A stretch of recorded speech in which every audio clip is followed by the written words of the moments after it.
പണ്ട് സ്കൂളിൽ പോകുന്ന വഴിക്ക് 2 മൈനയെ കണ്ടു കഴിഞ്ഞാൽ വളരെ വളരെ സന്തോഷമായിരുന്നു. മഴക്കാലത്ത് കുട നിവർത്തി വെക്കാൻ നമ്മുടെ ക്ലാസ്സിൽ ഒരു ഇത്തിരി സ്ഥലം കിട്ടിയാൽ അത് നമുക്ക് വലിയ സന്തോഷമായിരുന്നു. കണക്ക് മാഷ് ലീവാണെന്ന് അറിഞ്ഞാൽ അതിലേറെ സന്തോഷം.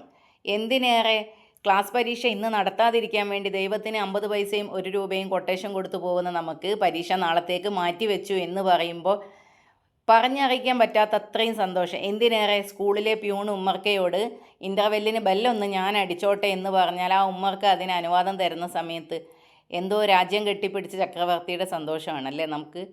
പക്ഷേ പിന്നീട് നമ്മൾ വലുതായപ്പോൾ എപ്പോഴോ ഈ സന്തോഷത്തിൻ്റെ താക്കോലൊക്കെ മറ്റാരുടെയോ കയ്യിലായിപ്പോയെന്ന് തോന്നുന്നുണ്ട്. നമുക്ക് ആർക്കും സന്തോഷിക്കാൻ സമയമില്ല.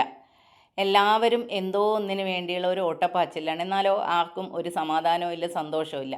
എന്നെ സംബന്ധിച്ചൊക്കെ പറയുകയാണെങ്കിൽ എൻ്റെ സന്തോഷത്തിൻ്റെ താക്കോൽ എനിക്ക് ചുറ്റിലുമുള്ള എല്ലാവരുടെ കയ്യിലും ഓരോരോ എണ്ണം വീതം വെച്ചുണ്ടെന്നാണ് എൻ്റെ ഒരു തോന്നൽ. കാരണം എനിക്ക് ചുറ്റുമുള്ളവരിലുള്ള എല്ലാ വാക്കുകളും പ്രവൃത്തിയും എന്നെ ബാധിക്കുന്ന കാര്യമാണ്. ശ്യാമേട്ടൻ എന്നോട് പലപ്പോഴും പറയാറുണ്ട്, നമ്മുടെ സന്തോഷത്തിൻ്റെ താക്കോൽ എപ്പോഴും നമ്മുടെ കയ്യിലായിരിക്കണം.